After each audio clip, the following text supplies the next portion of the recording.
Matthew here with Tangleman Tactical. Hope you're having a wonderful day. Still out at the range at the moment, swap platforms. This is my 11.5 inch SBR 223556 that has the Superlative Arms retrofitted piston system in it. And I ran into some problems with the system, sent it back to the company,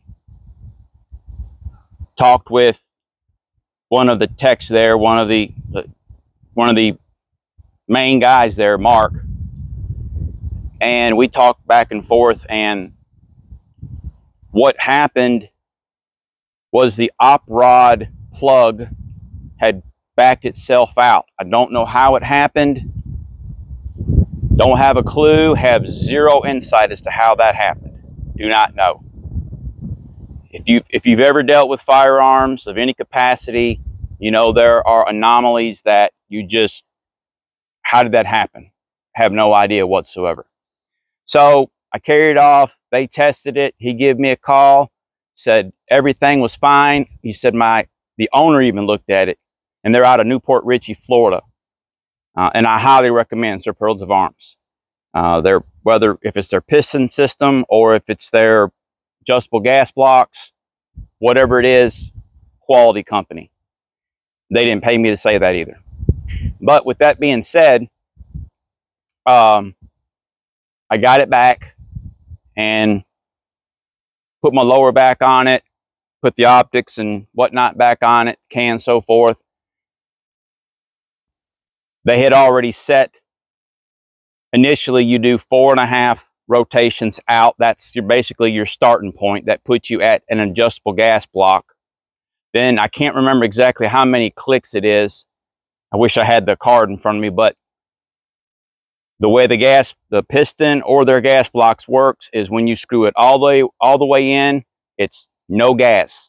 Then after you let it off and go out, and I can't remember how many turns it is. It has 3 phases. It has 0 gas, then it has an adjustable gas block. Then if you go out far enough, it becomes a bleed off gas block for the piston system. So you're only getting the pressure you need to cycle the firearm.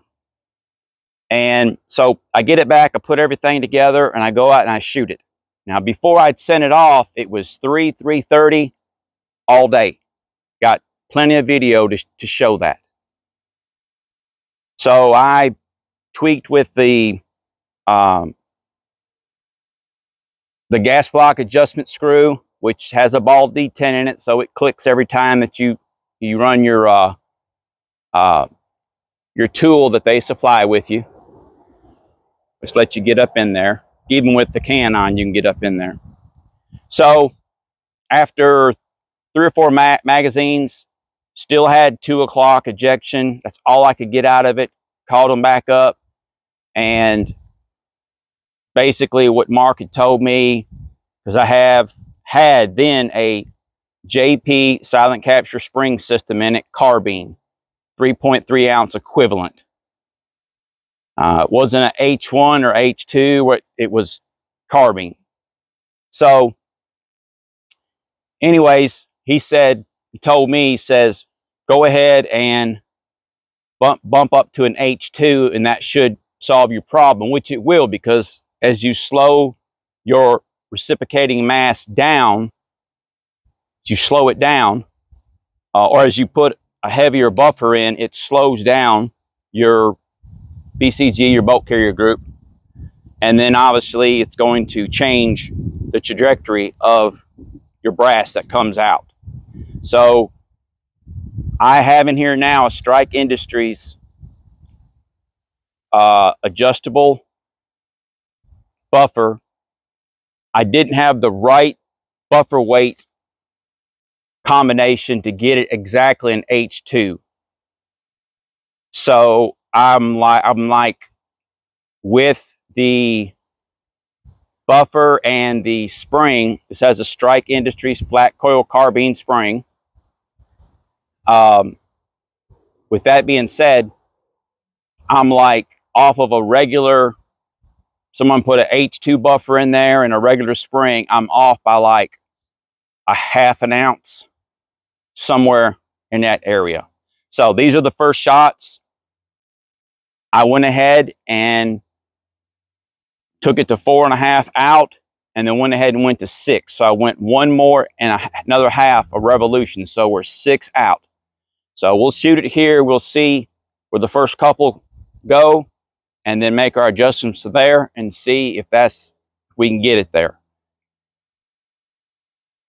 I don't like just a regular buffer and spring. I prefer the captured spring system. So, you know, if this works out, I'll bump up to an H2 and go from there. But again, those things are very expensive. They're worth it in my opinion, but that's just my opinion. But with that being said, I would have to buy one, and it's gonna be a bit before that happens. So, all right. So enough of me gabbing, and just hit my mic there.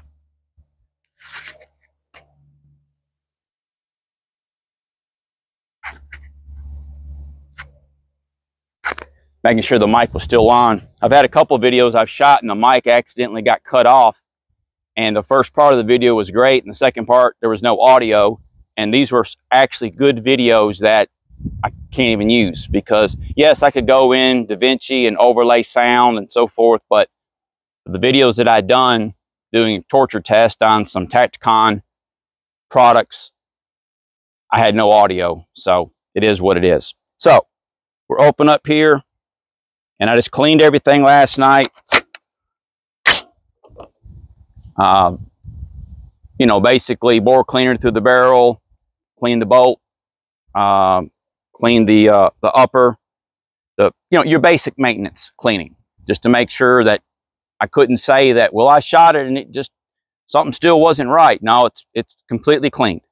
So once again, we're just going to fire a couple.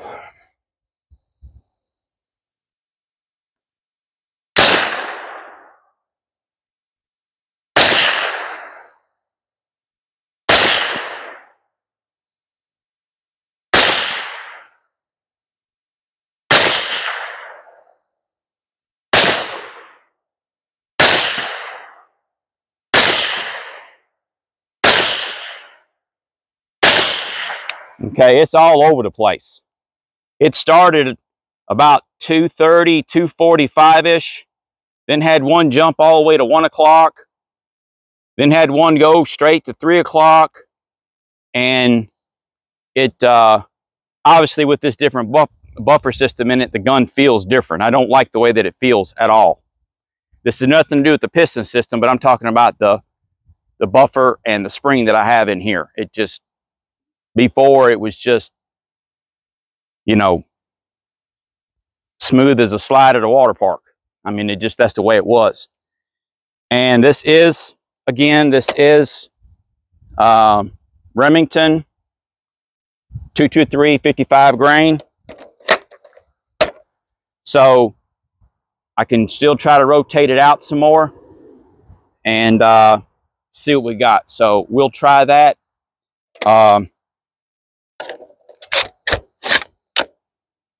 right. So I'm going to try to do this work on camera here.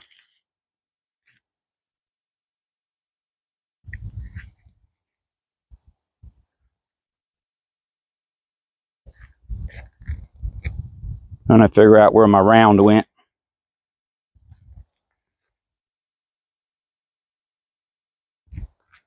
Stuff's not cheap.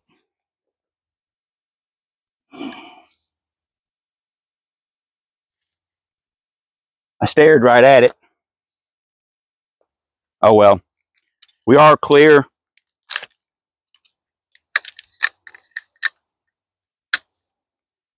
We're clear, so nobody get any ideas that I'm doing something crazy here. That is hot. All right.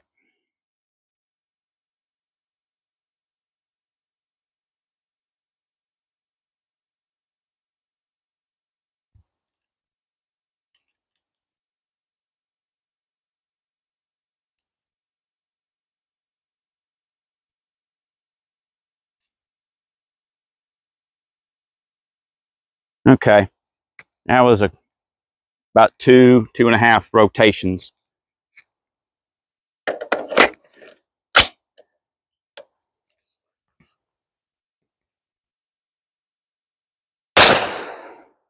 That right there is money. 3 o'clock, 4 o'clock, 3 o'clock, 4 o'clock, 3 o'clock, 2:45, and then about 4 o'clock. And that was the end of the magazine. So I still got plenty of room to play with. So apparently what's going to happen from here is I'm going to have to get the, whether it's Armor Spec, which I'm a little ill at Armor Spec right now, but either get the Armor Spec Stealth Recoil H2 Silent Capture Spring System, or the JP. I may end up just getting the JP, the one that comes where it's fully adjustable. You can go up to a H3 or H4, drop all the way down to just a carbine.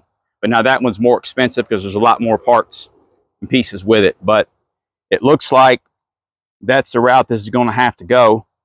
And also, when you put a heavier buffer and spring combo in, as it slows the bolt down, it changes your trigger reset.